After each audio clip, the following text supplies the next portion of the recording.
2004, Spider-Man 2 est sorti au cinéma. Dans cet univers, il n'y a toujours pas de Tony Stark.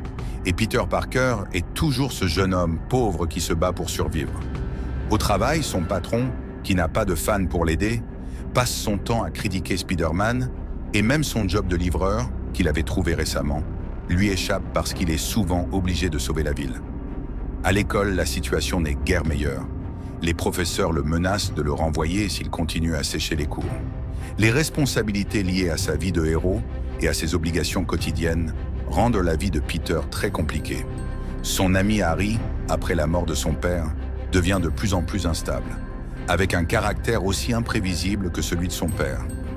Mary Jane lui accorde une dernière chance, mais Peter, maudit par son propre corps, a peur de l'aimer.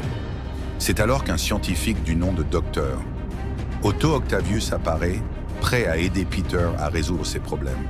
Ce Docteur Octavius, avec le soutien d'Osborn, a créé un réacteur de fusion pour produire une énergie durable. Pour contrôler la fusion, il utilise 4 bras mécaniques intelligents. Mais lors d'une expérience, le réacteur échappe à tout contrôle, aspirant tout sur son passage.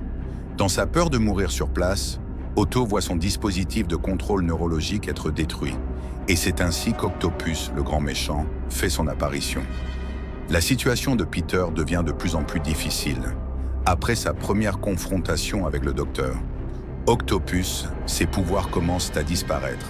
Il n'arrive plus à tirer ses toiles et sa vie s'effondre. Son loyer est exigé par son propriétaire, Mary Jane ne veut plus l'attendre, et il se retrouve face à de nombreux dilemmes entre ses responsabilités héroïques, ses études et sa vie personnelle. L'isolement, la déception et le sentiment d'échec l'accablent.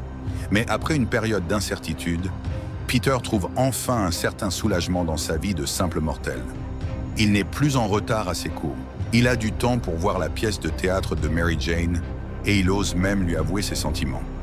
Cependant, quand il voit un crime se dérouler dans les rues, son esprit de héros refait surface. Il commence à douter de ses choix. Après avoir courageusement révélé la vérité à Tante May et en écoutant ses sages paroles, Peter reprend peu à peu son courage et décide de redevenir Spider-Man.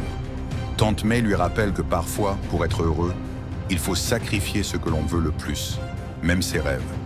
Peter croit que, s'il retrouve sa véritable vocation, ses pouvoirs reviendront. Ainsi, Spider-Man reprend du service avec une nouvelle détermination.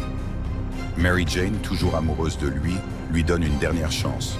Lorsqu'il redevient Spider-Man, il se retrouve face au docteur, Octopus, qu'il affronte dans une bataille épique à bord d'un train. Grâce à son intelligence et à son courage, Peter sauve la ville d'un désastre imminent. À la fin, docteur, Octopus, retrouvé par la vérité, regrette amèrement ses actions. Mary Jane découvre enfin que Peter est Spider-Man et comprend pourquoi il l'avait toujours mise à distance.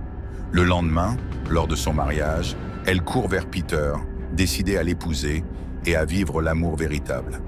Mais les choses prennent une tournure étrange quelques années plus tard.